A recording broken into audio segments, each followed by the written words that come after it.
waxaanu ka codsanaynaa mar labaad in idin soo taagto oo aanano kuugu ridna cod maxamed amiin oo camo waxaanu ka codsanaynaa oonu naf iyo maal iyo awoodba kula ag taagana inaad kol labaad noogu soo noqoto waanan hubaa haddaad ku soo noqoto inaad haddana maayirka noo noqonayso gudoomiyaha golaha deegaanka ahna duqa degmada Gabley mudane Maxamed Amiin Cumar Cabdi ayaa shaaciyay inuu u tartamayo doorashada golaha deegaanka ee la filayo bisha shanaad ee sanadka 2021 inay ka qabsoonto Somaliland isagoo sheegay inuu tixgelinayo codsiyada ka imanaya bulshada jecel horumarka iyo sinaanta Allahumma wafiqna lima tuhibbu wa tardaa saa ka warqabno waxaynu galnay jawigii doorashada ugu horreey waxaan jecelahay halkan inaan hambalyo iyo bogaadin uga dirno xukuumadda Jamhuuriyadda Somaliland oo galwadeenka u yahay madaxweyne Muuse Biixi Cabdi aan ku hambalyeeyno kuna bogaadino inay dabooshay dhaqaalihii ku baxayay diiwaangelintii codbixiyaasheenu ka soo baxnay isla markaana ay diyaar u tahay xukuumaddu inay daboosho dhammaan dhaqaalaha ku bixi doona doorashada baarlamaanka iyo deegaanka ee isku sidkan sida runtii uu inala wadaagay wasiirka arrimaha gudaha Jamhuuriyadda Somaliland sharaf weyn iyo qiimo weyn bay inoo tahay inaynu qaran ahaan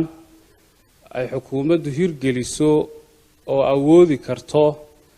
inaynu inagoo madax bannaan oo aan cid gacan ka helin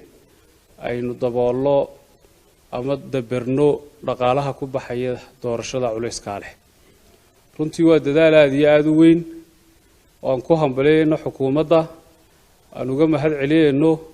qaran ahaan iyo dawlad ahaanna sumcad aad iyo aad u weyn inoo ah isla markaana ina tusinaya haddii aynu isu tashanno inaynu qaran ahaan wax kasta qabsan karno aad iyo aad baan runtii xukuumadda ugu mahad celiyeynaa sidoo kale runtii waxaan jecelahay inaan hambalyo u dirno komishanka doorashooyinka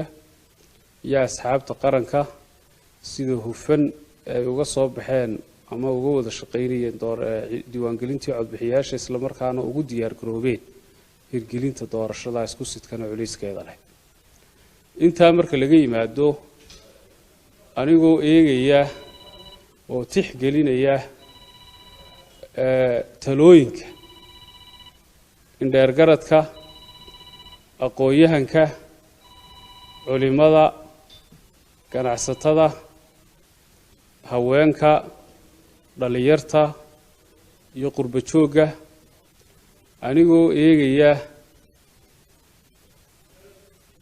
dadaalka horumarineed ee laynaga doonayo inaynu dhexda u xidhanay bulshadeenna anigoo eegaya jidka dheer ee ina sugaya si aynu u bedelno nolosha dadkeenna oo aynu kor ugu qaadno isla markaana uga shaqeyno horumarinta arrimaha bulshada iyo kaabayaasha dhaqaalaha deegaanka anigoo eegaya khibradda iyo waayo aragnimada nooga soo korodhay ama iiga korodhay muddadan golaha deegaanka ku jiray iyo muddada maamulka runtii aan ahaaba waxaan bulshadeeda sharafta leh jecelahay halkan inaan uga bayaamiyo uguna caddeeyo inaan u tartami doono doorashada golaha deegaanka ee fooda inagu soo haysa mar labaad mas-uuliyadda halkan taalla waa mas-uuliyad muwaadiniinta reer Gabley ay u siman yihiin isla markaana qofka muwaadinka ah uu u leeyahay xaq iyo xuquuq siman sidaa daraaddeed aan u baahnayn caadifad tolaya reer Gabley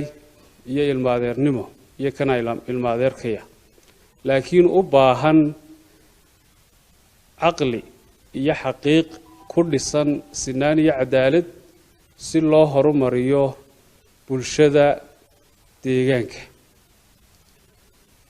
ugu dambeyn waxaan aad iyo aad ugu rajaynayaa